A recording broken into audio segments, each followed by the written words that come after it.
Hello and welcome to the More Than Words podcast, brought to you by Rosetta Stone UK, preparing you for real-world conversations in new languages. I'm Alex Outhwaite, and in this podcast series, we immerse ourselves in other cultures by hearing different stories that will inspire, fascinate, and educate.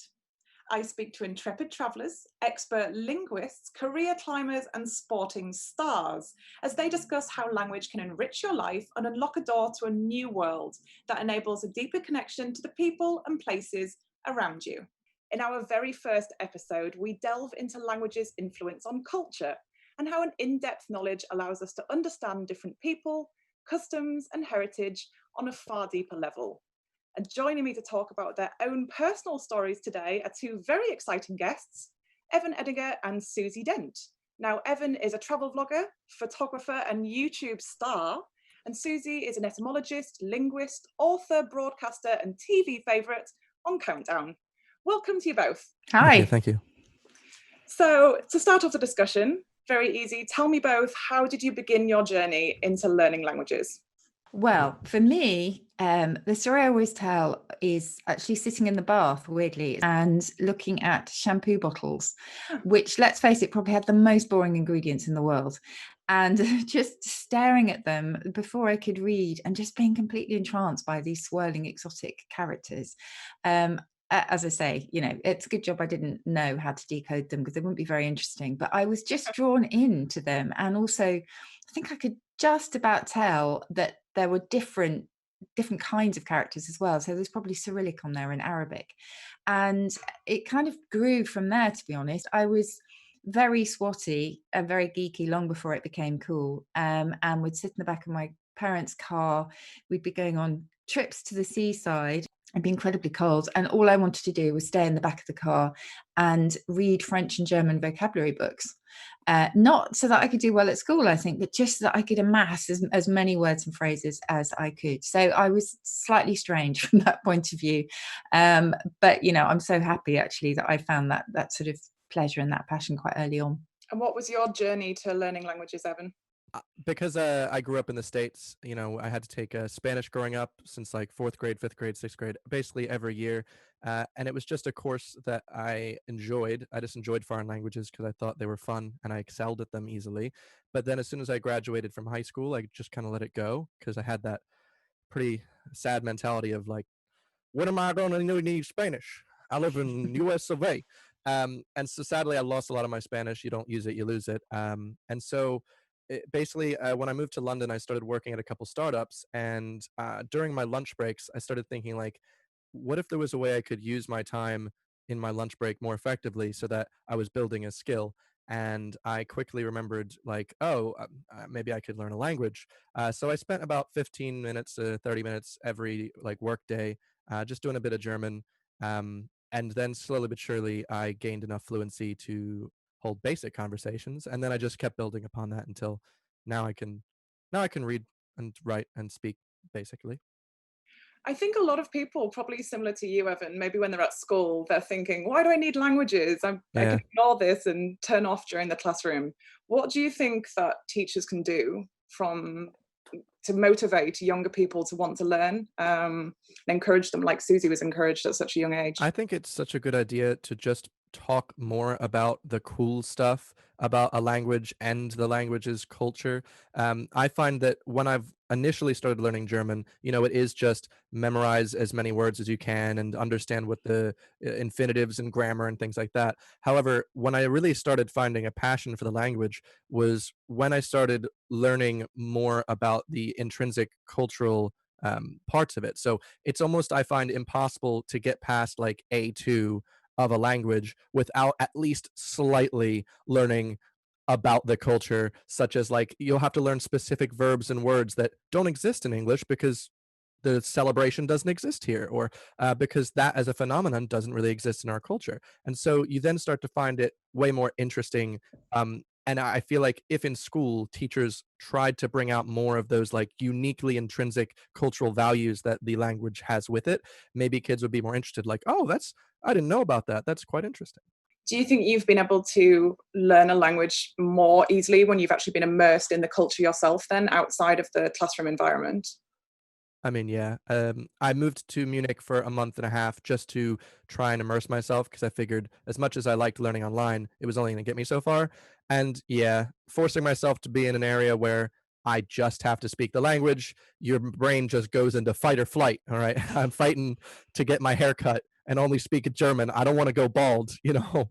So ended up getting a good haircut, and that was my first like positive experience. I got immersed and my German improved from there. It was, I think the confidence is so hard to build, but getting immersed for a small amount of time and having to use it and being like, oh, people didn't speak in English to me, that's nice. So helps build up my confidence. Yeah. So, Susie, you talked a little bit about how personally important languages are to you, but how has it helped you professionally to know a number of languages? Well, two ways. I just want to come back on something actually that Evan said, which I think is really, really important, because he was talking about how building confidence happens quite often when you're talking to somebody in their language, and and then they respond to you in their language, and they don't have much they know English. They will keep that conversation going, because there is nothing more disheartening, and it happens to me so often, when you're in a foreign country and you really try out of respect and because you want to, immerse yourself in that culture. There's nothing more disheartening when you ask something and then they just come straight back at you with English. And that's happened to me so often in Spain particularly, which is why I've decided to really, through Rosetta Stone, really try and learn Spanish, because it's just soul destroying. But when it comes to how it's helped me professionally, well, I guess my whole career, every gig I have is based on language. So in terms of etymology, a grasp of Latin and German, because English is a Germanic language at heart. And then we had the French coming in after the Norman conquest, and we've also got so many words from Latin, etc. All of those have helped me hugely to kind of decode a word and to know its kind of linguistic story, I guess. And then also I think the fact, if you are open to another culture and you're open to another language, then that says something about you, and it speaks to your passion, and it speaks very much to your personality. So I think that is all incredibly important as well. And in terms of culture, I remember just my German teacher somehow managed to navigate the really fine line between not stereotyping a nation and yet also trying to unpick what they call linguistic relativism or whatever, that, trying to unpick that, what does this say about a country? And I remember putting my hand up when she taught us how Germans say, what time is it? And they say, wie spät ist es? How late is it? And I just remember putting my hand up and saying, why do they say how late is it? And she said, well, in my experience, Germans quite often are very anxious that they arrive on time. And if you say how late is it, that already gives you that kind of slight anxiety that you've got to get somewhere punctually. And she said, that's just my experience. You may feel differently. And I loved that. I loved the kind of insight into the personality of a nation, or or its speakers, through little nuggets of their language. And I think that's really important as well. And that sort of set me on a path to probing what lies behind a word and what it says about an individual or a nation. You've obviously learned German as well, Evan, and I've watched some of your most recent videos, and there's one where you're talking about how in German you can use one word to describe something, whereas maybe in English it would take 10 words to describe the same phenomenon. It's so much easier if you don't know what you want to say in German to know what you want to say. Because if you don't know the specific word, you can just make it up, and Germans will 100% know exactly what you mean. So if you want to say, like, the mistake that one makes after a night of partying of not eating a good meal in the morning, there's a word you can make by just stringing along, like mistake, hangover, breakfast, or something. And I that feel like I should learn that word. yeah, the Fehler Frühstück machen Fehler. I don't know. I'm trying my best. I love your example, Evan. You've got Schnapsidee, which is brilliant. Schnapsidee, yeah. And you mentioned that on your video. And that's the kind of the insight, the moment of insight that you get when you're drunk, or when you've drunk too much schnapps. So it could go either way. It could be brilliant, or it could be just completely worthless. But yeah, it's things like that which are brilliant. Yeah, even things like the word greenery, which, like shrubs, is just green stuff, which it really tells you everything you need to know. It's green, it's stuff, it's green stuff, Grünzeug. So perfect. It's quite like Lego. And there was Yeah. a great book. I don't know if you've seen it, but it was called Schadenfreude, and it was a book compiled by Ben Schott, who used to just produce lots of language miscellanies. And he decided to find all the linguistic gaps in English that he could think of and get a German translator to make up a word that kind of, that translated it exactly. And there were some brilliant ones like Deppenfahrerbeäugung, which is the compulsion to stare at someone you're overtaking in your car. And also Speichergleichmut, which is, I think it's saliva stoicism, and that's pretending not to notice when someone spits on you in conversation. And you just literally, it's just like Lego, as I say, you just kind of, you get one word and you just build it up and build it up and build it up. And you just get linguistic whoppers that are just amazing and very beautiful, I think. And I think because English is such a Germanic language, the language of English, I feel like, is way more accepting of just throwing in a German word when we don't have one. Yes. Such as sometimes I hear Schadenfreude, and Wanderlust is a good one that people use quite often. And that's just 100% German word that we're just like, you know what? Yeah, it's good. We'll just take that. I'd probably never have described German as a poetic language. If you'd asked me, I'd maybe have said, oh, Italian, it's so poetic. But the way you're using these words, now, it really does sound poetic to me. Goethe. There's a lot of famous German poets, I'd say. I'd say the language, because of the grammar and the structure, really allows for more poetry, I'd say, and creating sentences with structural form to flow as poetry does. So in terms of immersing yourself in a culture, obviously when we're traveling, a lot of people now, they don't want to be a tourist. They want to be living like a local. So apart from the obvious, like being able to order a coffee, how has knowing a local language allowed you to properly immerse yourself in a culture? I think that, well, first of all, I think there's more of an acceptance really from the people that you're speaking to. So it's almost like they're inviting you into the culture. Otherwise it's like just eating at McDonald's all the time. It's the kind of linguistic equivalent of that. You will never kind of get beyond the barriers of your own culture because you're not stepping beyond the kind of linguistic boundaries in a way. And you can romanticize it a bit, I think, but the sort of the intrinsic beliefs of a country is enshrined in their language, and I just don't think you can ever really get somebody if you don't have some kind of insight. You don't have to speak it fluently, but if you don't sort of immerse yourself in a way that will allow you to absorb, not just their language, but the way that they're using language, or the words that they choose, or what it says about them, I don't think you can really quite grasp where someone is coming from. So yeah, I think it opens up 1,000 different doors, whereas if you don't know the language and you just get by in English, there's probably just one. I completely agree. I think sometimes I in the past used to be scared to try and speak a foreign language. If I couldn't say it completely correctly, I wouldn't say it at all. And I feel like it has opened a lot of doors by me just making mistakes and probably grammatically incorrectly speaking, but making an effort with a language and being able to say a few sentences. And it's allowed me to meet people I would never have met. I've been invited into people's homes, and I think you're right. It really does open a lot of doors. Yeah. How about you, Evan? When you've been traveling, how has it helped you?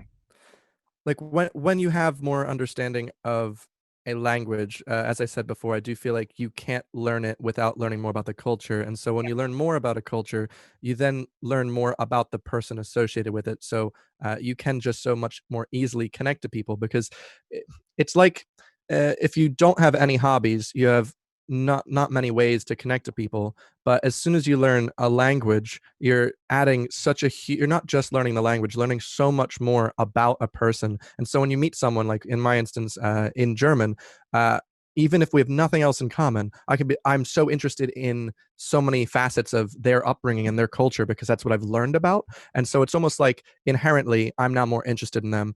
And so it's allowed me to meet and talk with people that I never would have met because they don't speak English. I've made quite a lot of friends on Instagram that are just German influencers that I chat with in German all the time, and they don't speak English at all. And so I wouldn't have made these friends if I hadn't wanted to learn German and had an interest in it. You've both, I believe, lived in the UK and the US. Is that right as well, Susie? You spent some time in the US. So we've talked quite a bit about foreign languages, but in terms of English, how do you think it differs between the US and the UK? So I'm a big fan of American English. I just can't understand why we reserve in Britain this real hostility towards this particular version of, of our language. And the thing I always say to people anyway when they start complaining about those Americanisms is that actually most of them began with us anyway. So we used to talk about fall for autumn, which is short for fall of the leaf, and spring was spring of the leaf, which I think is really poetic. And likewise, we had trash. We used to call pavement sidewalk.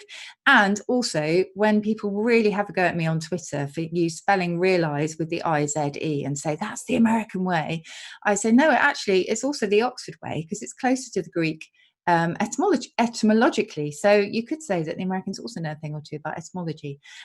So yes, I just don't understand why we hate Americanisms, so-called, so much. Plus, America gave us skedaddle, which is one of my all-time favorite words. Great word. There's so many slang words I had to learn in the UK that I still get confused with certain things. I don't know whether that I'm well chuffed means I'm very pleased or I'm not very pleased. I genuinely think they go both ways, because I'll hear someone say, oh, I'm well chuffed about that, or oh, I'm well chuffed about that. I don't know. Whereas in the US, we also have so many different slangs depending on what area. Because I grew up in a very Italian immigrant state, there's so many words that started off as a old Italian expression, and now it's a bastardized American English one. One in specific that for some reason is popping into my head is the word agita or agita. Like, oh man, that guy on the street's giving me major agita. And that's just the Italian word of agita, A-G-I-T-A. But slang eventually got it to agita, which just means I'm agitated. It's giving me a bit of agita. Do you often come across words in the UK that you haven't heard before, Britishisms? Annoyingly, all the time. A quick example, the other day I was cooking a recipe and it used scallions, and then my flatmates were like, scallions, it sounds like a pirate, it's a spring onion. And I'm like, okay, I'm Are sorry. your flatmates all from the movie Oliver? Hey, listen, one of them actually is. Do you guys have any stories from where your knowledge has particularly helped you when you've been abroad? So maybe you've been stuck, you've had some kind of difficulty. Last year, I went to Neuschwanstein Castle in Bavaria, and you're not allowed to fly a drone there, but I wanted to fly a drone there, and so I flew a drone there. And however, I didn't have the right kit, and I tried to do it the best I can from the actual castle. I basically did such a stupid thing, and as I'm like landing it, these two German security officers just came over to me, just screaming in German, like, you take that thing down right now. And I'm like freaking out. But luckily, I knew enough of the language that while they were like pulling me aside to like tell me off, and I managed to slip the memory card out of the drone, put it into my pocket, and then they were trying to tell me that I was doing wrong things, and I managed to get myself out of it and be like, oh, I'm so sorry. I did not know. I can't understand German that well, and I didn't read the signs, but I know enough to say I'm sorry, and I'm such an idiot. I kept saying, ich bin ein Dummkopf, es tut mir leid, I'm so stupid. And they let me go, and I got good footage. I had a similar drone story, actually, so I'm really kind of the same as you. So I'll just throw the drone up and see what happens and take it down if someone requires it. And I was in Pakistan last year, and I'd got this amazing shot, and the army turned up, and it wasn't a great situation. But the only phrase that I knew was "Baisab Toda adjust caro," means like, brother, adjust a little bit. Which was this like loosen up? Is it that kind of thing? Chill out, bro. Yeah, chill out, bro. Just a drone, bro. Well, I don't know how to say drone. I literally know that one sentence, but it was enough to actually make people smile and think, okay, she's one of us, at least with this one sentence anyway. That's awesome. So Evan, how do you get the what influences you with your videos? Where do you get the ideas for your different videos? I consider a lot of my favorite videos that I make are mostly, I call them pub banter. So it's stuff that you find interesting to chat about between differences in cultures in a pub with your mates. And then I just try and go, that's a good idea. Let's not talk about it. We'll film it with our reactions and like talk about it. And yeah, basically I like it to be situational, real life stuff. Or if it's a heavily researched video, something that I care about, like the US tax system and how it's really bad for people that are expats, or the German language, just something I'm really interested in, and hope that by being really passionate about a topic, other people can see that and enjoy it as well. One of your videos, Evan, really reminded me of going back to that question of, you know, where things have got you out of trouble. It wasn't in Germany or it was in the US, and I finished my MA in German, and then I was teaching, do you still call them freshmen, even though there were a lot of them all women, Evan? Fresh people? You don't say fresh women unless you're hitting on them. It's freshmen, yeah. Freshmen, okay. Those are some fresh women. Fresh women. Well, I was teaching a class of freshmen in their first year. So this was at the university, and they were quite reluctant. They were having to do German as their kind of compulsory, obligatory language. So they weren't very enthusiastic. And we were going through some pretty turgid German textbooks, to be fair. And I closed them and I decided to tell them about one word, which Evan uses in his video, which somehow really got them interested. And it was Sitzpinkler. Which is basically a German word for someone, particularly a man, I think, who doesn't seem to have much oomph or courage, and it's just a weed, as we would say in British English. And Sitzpinkler is someone who wheezes sitting down or pees sitting down. And it's such a sort of strange idea, very, very German probably. But that really opened their eyes. And then they started looking at all sorts of other kind of compound words, which again, maybe spoke a little bit about the German culture and why they had words for these things. And then I was off, and it was such an icebreaker for me to close that textbook and then start getting into some of the words that made them laugh. Backpfeifengesicht, I might have mentioned, which I've used against Jimmy Carr on the comedy show that I do, which is a face that deserves to be slapped. So a little bit violent, but it's such a brilliant word.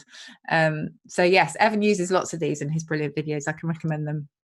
Danke. So Susie, we talked about how popular Evan's videos were. Obviously, Countdown has had this long-lasting popularity, and you might not necessarily have thought that a program about language would have been so popular across so many different generations. So what do you think it is about the show that draws people in time and time again? It's easy answer for me, this one. It's not about who's on it, or at least who's presenting it. I don't think. I think it's all about the format, because it's a sort of thing that I think almost everyone in the UK has seen at some point, whether they're, you know, when they were little and they were watching with their grandparents, or I get quite a lot of emails from women who are in labour, and then it's the thing on the hospital TV screen, and you just can't help but play along. And alongside the traditional countdown, we also have, I mentioned the comedy version, 8 out of 10 Cats Does Countdown. And even though the audience there are laughing their heads off at the comedy, you can actually see them really trying to crack the number challenge or come up with the longest word. And some of them even got pens and paper. And there's no shame in it at all. You know, people don't care if they look nerdy because everyone's doing the same thing. I guess it's a way of making learning fun, isn't it? I've found this when I taught English in Vietnam, and I'd be teaching the kind of 4 and 5-year-olds, and they wouldn't know that they were learning. They just thought they just got to hang out with this girl that sang to them sometimes, and they enjoyed that. And it was a way to make learning fun without realizing that you're kind of in the classroom environment. I think that's a brilliant idea. I went to a primary school quite recently where they have a lot of international students, and I guess being in Oxford, there are a lot of visiting academics, and you know, everyone's speaking a different language. And in this one class, the kids were learning 5 different languages, and I listened in on a Mandarin class, and the teacher was just amazing. It was total immersion, so there's no English at all, but she was just hopping from one child to another and pointing something out about them and laughing and you know, in a lovely way, and giving them the Chinese for it. And as well as Mandarin, they had Italian, German, French, Spanish, and English, I think it was. And they were clearly getting, if not fluent, I mean, pretty proficient in all of them. And I was just in complete awe. I mean, how amazing is that? So I think you're right. If you don't know you're learning and you're having fun at the same time, that's just the key, isn't it? Yeah. So I think we've got time for one more question. If you guys were going to give one golden piece of advice to a younger person who was thinking about learning a language, what would it be? I would say just be consistent with it. I think my number one advice for a lot of things is just, a lot of people will say, like, how do I start? How do I start? And I always just say, just start. Like, just start doing it, and then try and build like at least 10 to 15 minutes a day, because a lot of people get overwhelmed at the thought of, well, it's so far away. The goal that I want, fluency, is so far away, that they then don't put any time in. Whereas as long as you just dedicate a small amount of time every day and be consistent with it, you'll actually learn something. And also, even if you don't fully get to that fluency thing, you'll be able to tentatively see that you've now made progress, which then builds your confidence. So just start doing it and just try and be consistent, putting in a little bit of time a day. For me, I would say it would be never make assumptions. So no matter what someone says to you, if someone says, oh, I don't like that language, or that just sounds really weird, or whatever, just do what you want to do. And if you find something in a language that makes your heart sing genuinely, just says something to you, forget what everyone else is saying, just go for it, because that way you'll really find your passion. Follow your passions. I like that advice. So I think, unfortunately, that's probably all we've got time for today. But a really big thank you, Susie and Evan, for those interesting stories and all your insights. Thanks for having us. It's not often that I get to use the word Backpfeifengesicht, so I'm very happy. Oh, I use it every day. I live with some mean people. So next time, we're going to be diving into the world of sport, and I'm going to be joined by footballing legend, Mr. David James. In honour of our expert guest Susie Dent, who's known for her word of the day on Twitter, we are giving you the opportunity to win a year's subscription to the Rosetta Stone app.